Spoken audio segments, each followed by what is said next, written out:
Это история о том, как я полез на вершину 5-километрового вулкана в поисках мегалита, о котором практически не было никакой информации, кроме пары нечетких фотографий. Но и по этим фотографиям взгляд зацепился за следы невероятной обработки огромной прямоугольной плиты. А значит, его надо было во что бы то ни стало найти и исследовать. Эти фотографии я увидел в книге Марины Мартынюк «Завоевание рая». Книга эта о несостыковках в официальной версии древней истории на американском континенте. Меня просто ошеломила фотография одного мегалита, лежащего на вершине вулкана. Дело в том, что он как раз находился в месте предполагаемого карьера андезитовых блоков для знаменитых Тиуанака и Пума-Пунку, в 50 километрах от них. Ни один из известных мне ученых по каким-то причинам не добрался до этого карьера и не зафиксировал этапы и технологию добычи и обработки блоков. Про мегалит известно лишь то, что он находится где-то на вулкане Сера-Капия у озера Титикака.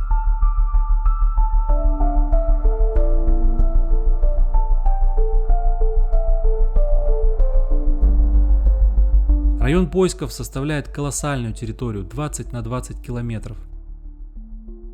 И я провел несколько месяцев с картами Google Earth, пытаясь найти склон со схожим ландшафтом.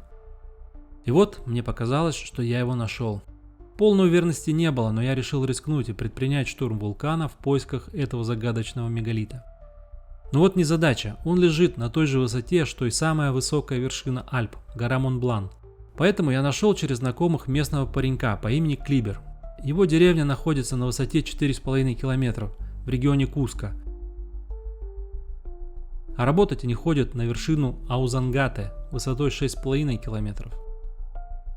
Если я под конец нашего восхождения еле волок ноги, то он чувствовал себя как дома на диване. Без него я бы не только ничего не нашел, а вообще бы не добрался до места поисков.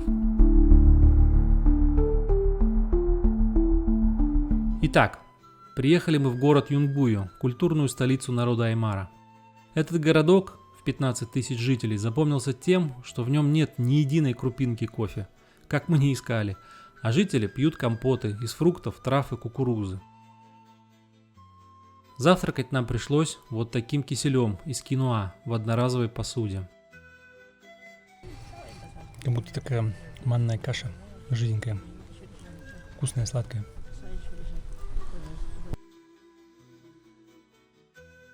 Аймара очень независимый и духовитый народ.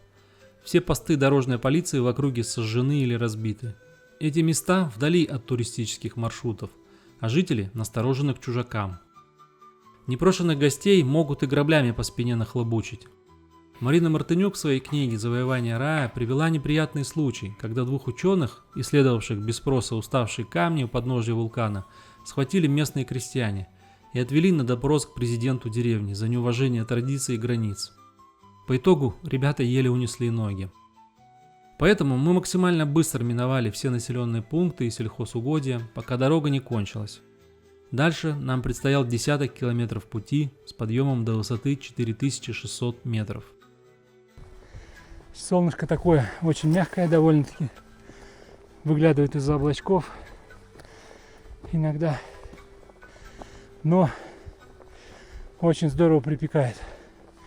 При этом пришли какие-то такие облака, которые, видимо, где-то посидели на вершинах гор, холодный воздух. То есть то мое место, что в тени, та сторона, она подмерзает. Та, что на солнце, подгорает. Я еще забыл крем намазать от загара. Сейчас у меня уже правое ухо начинает подгорать. Видимо, одно ухо будет коричневее другого.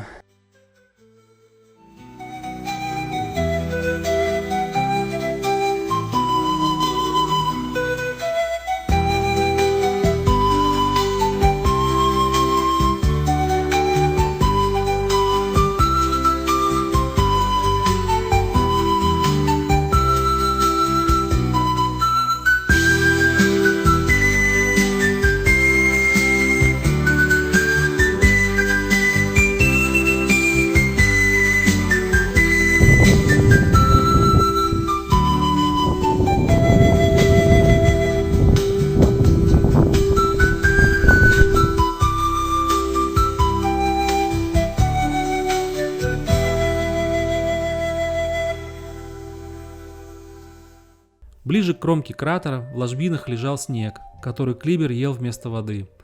А далее наш путь пролегал через туннель, проделанный в кромке кратера вулкана, по которому вода до сих пор подается с горных вершин в долину для орошения полей. Я хотел напиться из этого канала, но Клибер не разрешил. Он лишь набрал в бутылке запас воды на совсем уж критический случай. Их с детства учат родители не пить воду в незнакомых источниках, так как в районах активного горообразования велик риск отпить водицы с каким-нибудь раствором, несовместимым с жизнью.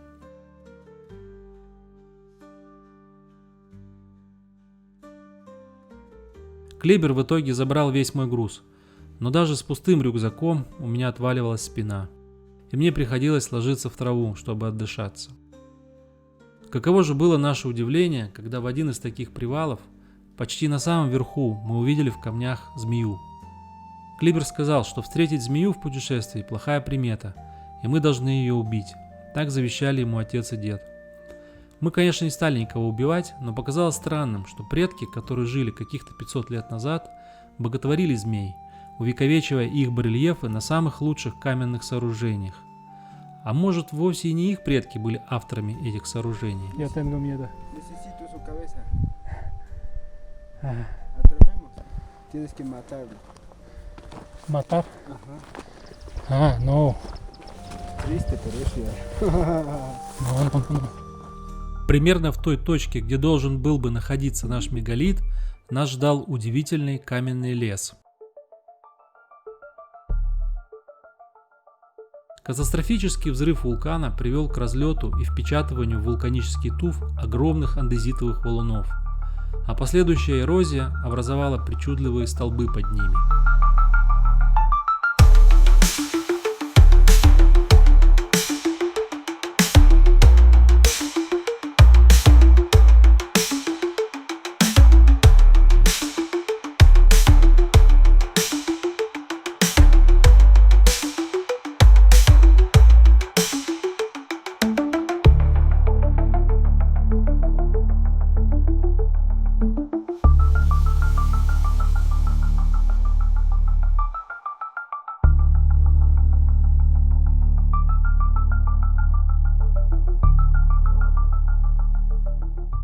Найденная долина точно соответствовала фотографии из книги «Завоевание рая». Но нашего прямоугольного камня мы не нашли. Оставалось всего 1,5 часа светового времени, которых едва бы хватило, чтобы комфортно вернуться назад. Сделав пару забегов вверх-вниз, я окончательно выбился из сил и прилег под каменными столбами, смирившись с тем, что цель восхождения на этот раз не достигнута, и нужно возвращаться с пустыми руками. Все дело в том, что фотография исказила перспективу, а камень спокойно себе лежал в 200 метрах от того места, где я окончательно сдался. Ой, бля. Вот это мы тут с ним налазились в поисках. Уже время 10 минут 4. Через 1,5 часа стемнеет. Клибер увлекается фотографией. Он сделал поправку на этот эффект и через некоторое время нашел наш драгоценный артефакт. Я уже из последних сил ползу. Что б я без него делал? Амиго.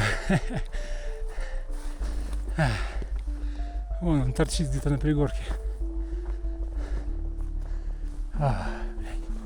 Не так просто его найти.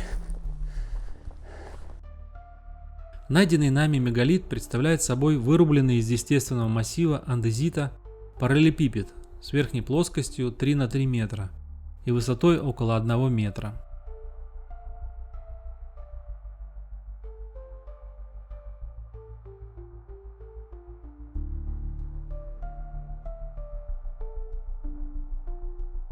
Обработанная поверхность довольно хорошо выровнена, хотя боковые грани не идеально плоские.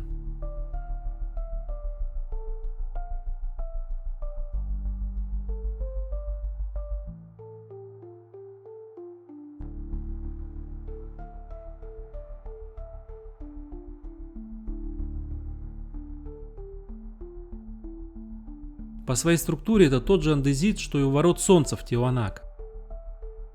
Можно предположить, что данная каменная плита являлась заготовкой для аналогичного сооружения. Прямоугольник на верхней грани размечен тонкой канавкой, а лишний материал по краям снимался. Линии прямоугольной разметки имеют насечки через каждые 26 см. Как отмечено в книге «Завоевание рая», эта величина удивительным образом пересекается с системой мер в Древнем Египте, в частности с царским локтем. Неоконченные боковые грани имеют странные следы обработки, которые во многом привлекли меня в это труднодоступное место. Форма этих выемок перекликается со следами в египетском Асуане и на других древних мегалитических объектах в разных точках мира.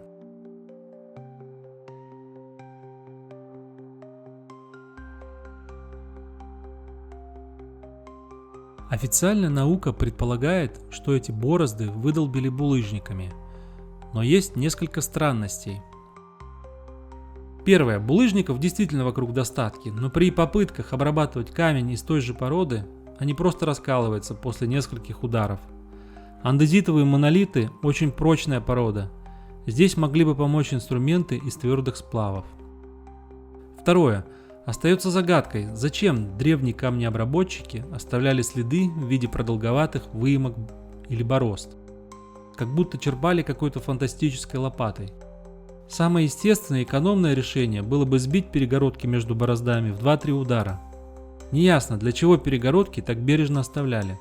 Возможно, они являлись побочными следами какой-то другой технологии. Третье. Посмотрите на эту борозду. Или даже шлейф.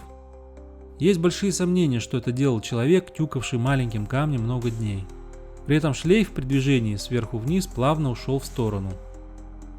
В-четвертых, для чего было на чистовую формировать такие прекрасные ребра блока, если предстояло его волочь 55 километров в Тиуанако? Эти ребра при волочении и перевалках были бы отбиты и испортили бы все изделие.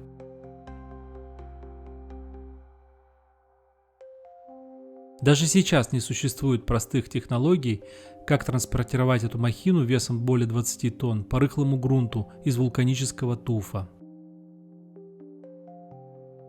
А что вы думаете о технологии изготовления таких мегалитов? Напишите в комментариях. Какие еще можно сделать выводы?